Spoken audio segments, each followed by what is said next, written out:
Here's how to load a nail gun. So inside you normally have the measurements, as you can see. Put the correct nails on.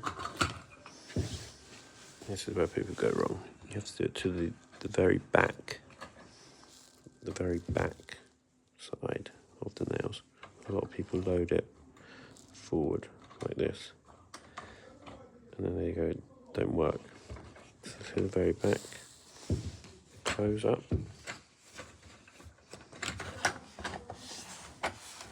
Make sure it's still there. Flap down. And you're ready to go.